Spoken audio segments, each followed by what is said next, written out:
When a ruthless biker kicked a dog just for fun, he had no idea that Hollywood action star Liam Carter was the owner. What started as a peaceful afternoon walk would soon explode into a brutal showdown, proving once and for all that you never ever mess with a man's dog. The Brooklyn sun hung heavy in the sky, its relentless heat baking the pavement beneath Liam Carter's boots. The set of Shadow's Edge was a controlled chaos of cameras, crew, and cables snaking across the ground. Liam wiped sweat from his brow with the back of his hand, his dark t-shirt sticking to his back. The director's voice cut through the stifling air. Cut! 1 hour lunch break! A collective sigh of relief rippled through the crew. Liam exhaled, rolling his shoulders to ease the tension from the morning's intense shoot. His gaze drifted to Max, the German shepherd who had been his on-screen partner for the past week. The dog sat obediently beside his handler, panting hard, his tongue lolling between sharp teeth. "Hey, Max," Liam murmured, crouching down to scratch behind the dog's ears. Max's tail thumped weakly against the ground, his dark eyes bright but tired. The handler, a wiry man named Joel, gave Liam a wary look. "He's fine, Mr. Carter. Just needs some water." Liam shook his head. "He needs more than that. Look at him. He's overheating." He straightened, glancing toward the bustling streets beyond the set. "I'll take him for a walk. Get him some fresh air." Joel hesitated. "I don't know. Max is trained, but he's still strong. If he gets spooked, I can handle him," Liam said firmly. He wasn't just saying it. He'd spent years training for action roles, and that included working with dogs. He held out his hand, and Joel reluctantly passed him the leash. 5 minutes later, Liam and Max were strolling down a quieter side street, away from the noise of the set. The shade from the buildings offered some relief from the sun, and Max's panting eased slightly. Liam kept a steady grip on the leash, but Max walked beside him like a perfect gentleman, his ears perked, taking in the unfamiliar sense of the city. "See? You just needed a break," Liam said, grinning down at the dogs. Filled the air before Liam even saw them. Parked in a ragged line outside a dingy bar called the Rusty Spur were a dozen motorcycles, their chrome gleaming under the sun. And standing among them, laughing and shoving each other, were the Iron Hounds, Brooklyn's most notorious biker gang. Liam's grip on Max's leash tightened instinctively. He knew trouble when he saw it. The bikers were a mix of grizzled veterans and young, cocky recruits, all wearing the same black leather vests with a snarling wolf patch. "Let's cross the street," Liam muttered to Max, steering them away. But it was too late. One of the bikers, a hulking brute with a shaved head and a jagged scar across his cheek, spotted them. His lip curled in a sneer. Well, look what we got here." Liam kept walking, eyes forward. Then came the kick. A boot lashed out, catching Max square in the ribs. The dog yelped, stumbling back, his fur bristling as a deep, warning growl tore from his throat. Liam saw red. He turned slowly, his body coiled tight with fury. The biker, Vince Knuckles Malone, according to the patch on his vest, grinned, his arms spread wide. "Oops, didn't see your mutt there."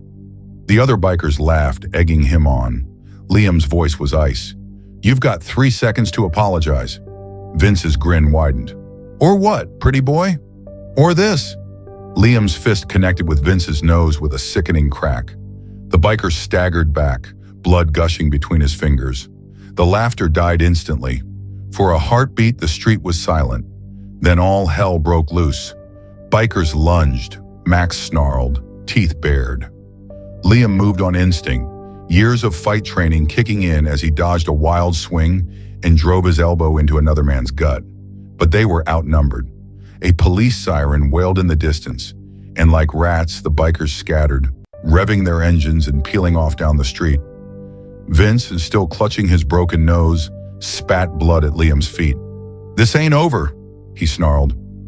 Liam didn't doubt it, because now the Iron Hounds had a new target, and they played dirty. Liam wiped the blood from his split knuckles with the edge of his shirt as they hurried back toward the film set. The adrenaline still coursed through his veins, making his hands tremble slightly as he gripped Max's leash. The German Shepherd kept pace beside him, though Liam noticed the subtle limp in his gait and the way Max kept glancing back over his shoulder, his ears twitching at every distant sound. They followed us. The thought lodged itself in Liam's brain like a bullet.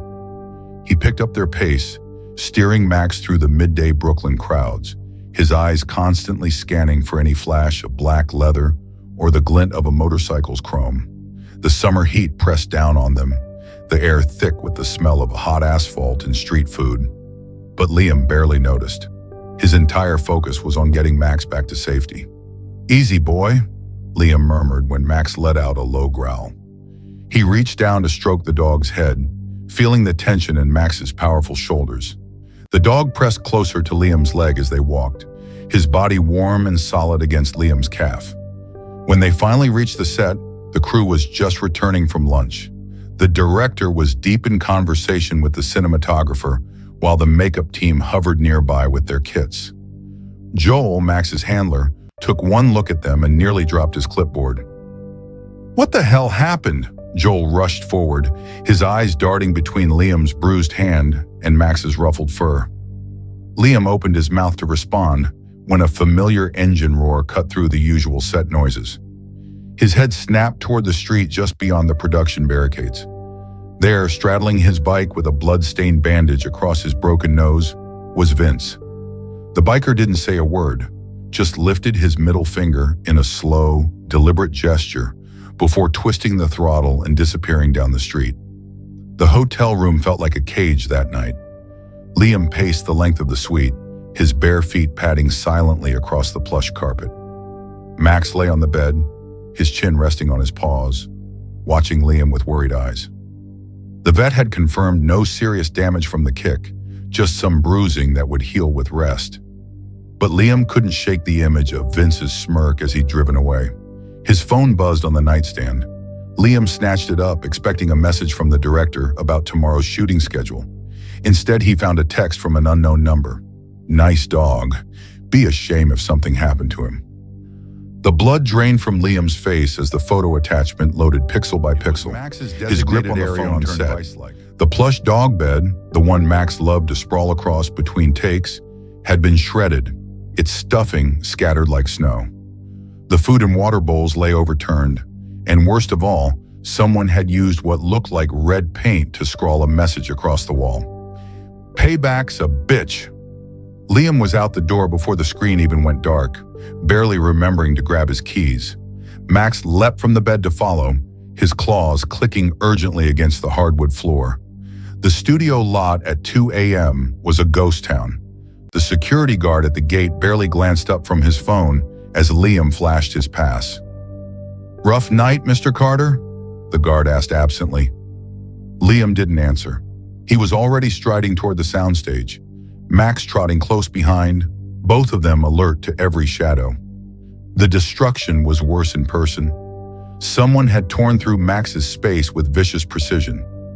Not just the bed, they'd upended the small cabinet where Max's treats and toys were kept, smashing the framed photo of Liam and Max that had sat on top.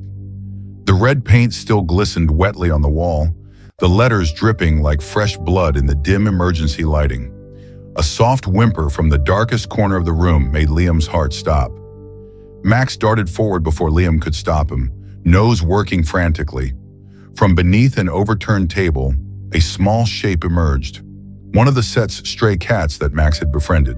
The orange tabby was unharmed but clearly spooked, its fur standing on end. Then Liam heard it, the faintest rustle from behind a stack of equipment cases. "Max, wait!" But the dog was already moving, his nose leading him unerringly toward the sound. Liam followed, his pulse pounding in his ears.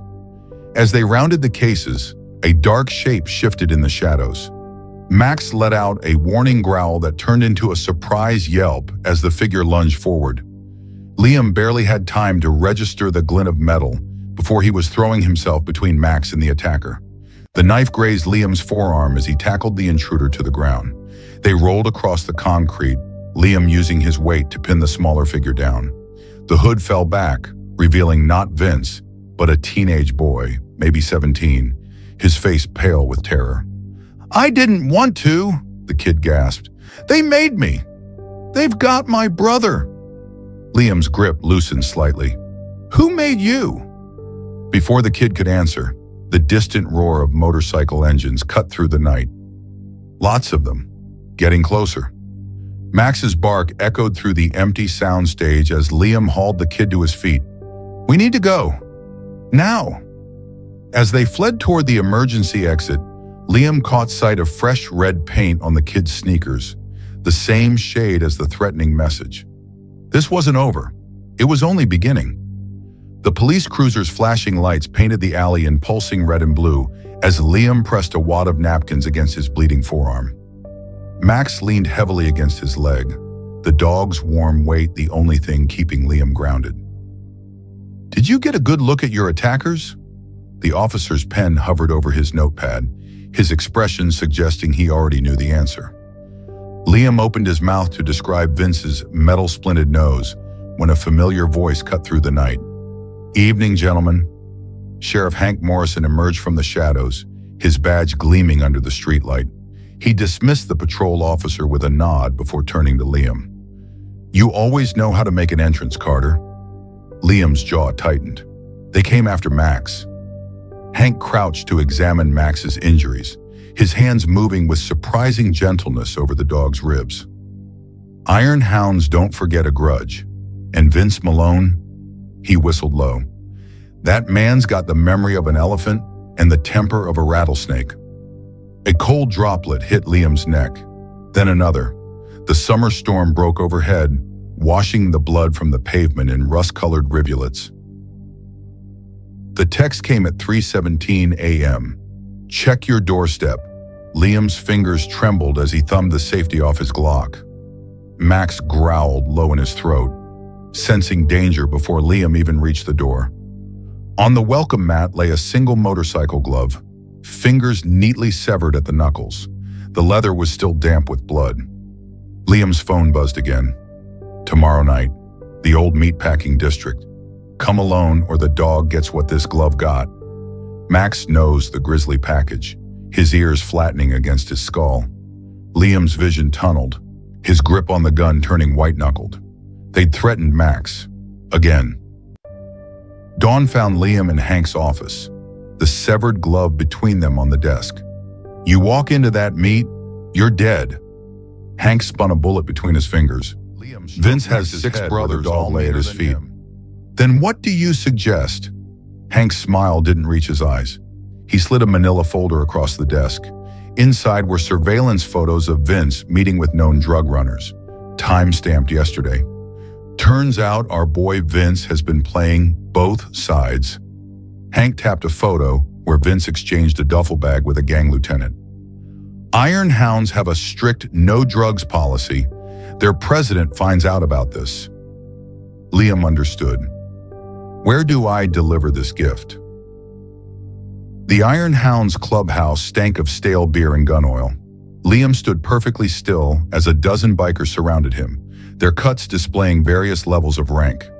At the head of the table sat Jeb Grizzly Malone, Vince's older brother and club president. "You got balls showing up here, pretty boy." Jeb's voice rumbled like distant thunder. Liam set the folder on the table. "Your brother's been dealing meth. Cut a deal with the Kings to take over their territory." The room went deadly quiet. Jeb examined the photos with mounting rage. When he finally looked up, his eyes held a promise of violence.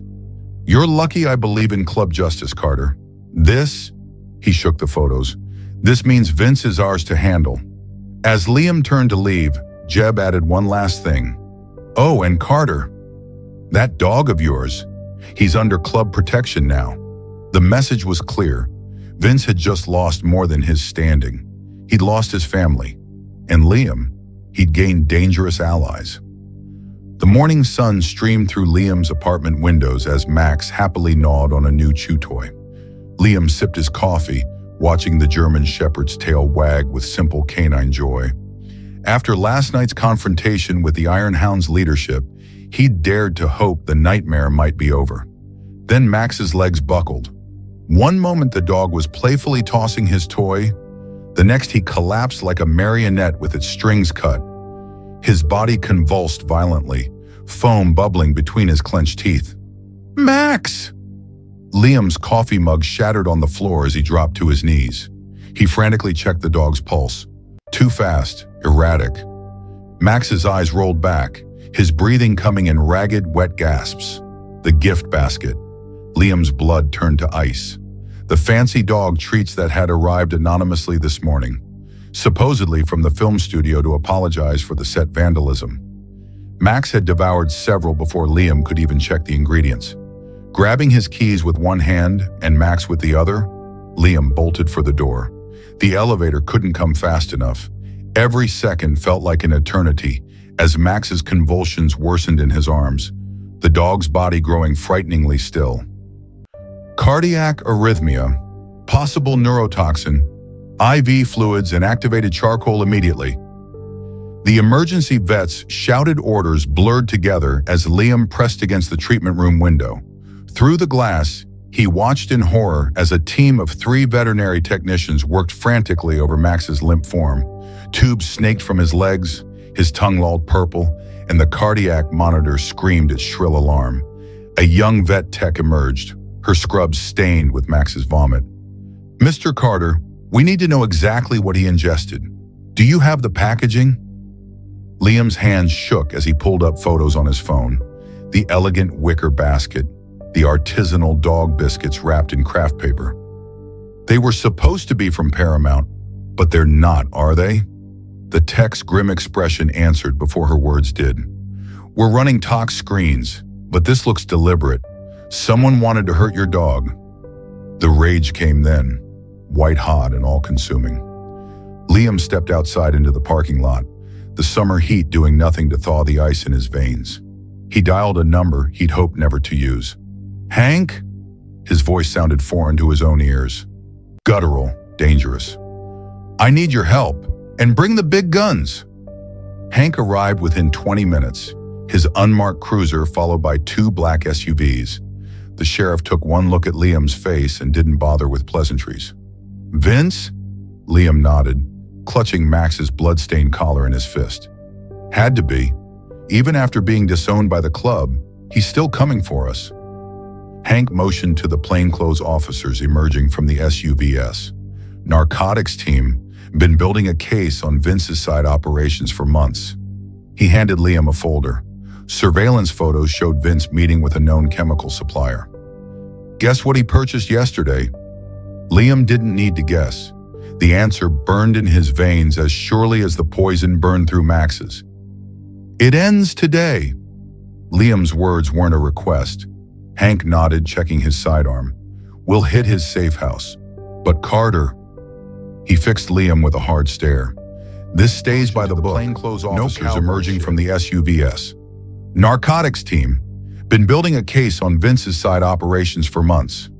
He handed Liam a folder. Surveillance photos showed Vince meeting with a known chemical supplier. "Guess what he purchased yesterday?" Liam didn't need to guess. The answer burned in his veins as surely as the poison burned through Max's. "It ends today." Liam's words weren't a request. Hank nodded, checking his sidearm. "We'll hit his safe house. But Carter..." He fixed Liam with a hard stare. "This stays by the book. No cowboy shit." Through the clinic window, Liam watched as a vet adjusted Max's oxygen mask. The dog's chest rose and fell weakly, but steadily. Alive. Fighting. Liam met Hank's gaze. "Just get me in the room with him." The sheriff sighed, knowing he was about to break every protocol in the book. "Get in the car." As they pulled away from the vet clinic, Liam's phone buzzed. The vet tech's message glowed on the screen. "Max is stable for now, but it's touch and go. Whatever you're doing, hurry." Liam pocketed the phone and stared at the passing cityscape. Somewhere out there, Vince Malone was about to learn the final, fatal lesson. You don't poison a man's dog and live to brag about it. The raid on the Rusty Spur went down at 3:47 a.m. when even Brooklyn's night owls had stumbled home. Liam crouched behind an unmarked cruiser, his Kevlar vest itching under his shirt. Max waited in Hank's squad car, The dog had insisted on coming, despite barely being off IV fluids for 12 hours. "Remember," Hank whispered as SWAT moved into position, "this is official police business. You're here as a consultant. One wrong move and..." A crash cut him off as the breaching team hit the back door. Shouts erupted from inside the bar. Liam moved on instinct, following the tactical team through the haze of flashbangs. The scene inside was chaos. Half-dressed bikers scrambled for weapons as officers barked commands. Vince Malone stood behind the bar, his splinted nose making him instantly recognizable. When he saw Liam, his eyes widened with primal fear. "You!" Vince reached under the counter. Liam dove left as gunfire shattered the mirror behind him. Before Vince could squeeze off another round, a SWAT officer tackled him to the beer-soaked floor. "Got something special for you, Malone," Hank said, producing a folded warrant. "Attempted murder. Turns out that poison you used on the dog? Same cocktail found in a rival biker system last month." Vince's face went slack. "That's bullshit. I never..." "Save it for the judge." Hank snapped the cuffs tight enough to make Vince wince. Liam stepped forward, his voice barely above a whisper. "You lose." Vince spat at his feet. "Your mutt should be dead." A low growl came from the doorway. Max stood there, fur bristling, teeth bared in a snarl that promised violence. The effect was instant. Vince actually whimpered, scrambling back until his cuffs jerked him short. Hank shook his head. "Even your own club gave you up, Vince." Jeb provided the evidence himself. As officers dragged Vince away, Liam knelt to check Max's stitches. The dog licked his face once before collapsing into his arms, exhausted but alive. 3 weeks later, the Shadow's Edge set buzzed with renewed energy. Max trotted beside Liam like nothing had happened, though the vet had insisted on a custom Kevlar vest for all future scenes. "Places everyone! Final take!" The cameras rolled as Liam delivered his climactic line to the villain. "You should have walked away." His voice carried the weight of recent experience. Max, perfectly on cue, let out a warning growl that made the crew break into spontaneous applause. The director jumped up, grinning. "Best performance yet. That's a wrap." As the crew dispersed, Liam sat in Max's trailer, feeding him bits of steak between belly rubs. His phone buzzed. Hank's latest update. Vince had pled guilty to avoid the death penalty. Maximum security for 25 to life. Max nudged Liam's hand for more attention, his tail thumping against the couch. Outside, the crew called for them to join the rap party. Liam scratched behind Max's ears, smiling at the dog's contented sigh. Some roles did come naturally, and some bonds, forged in blood and loyalty, lasted forever.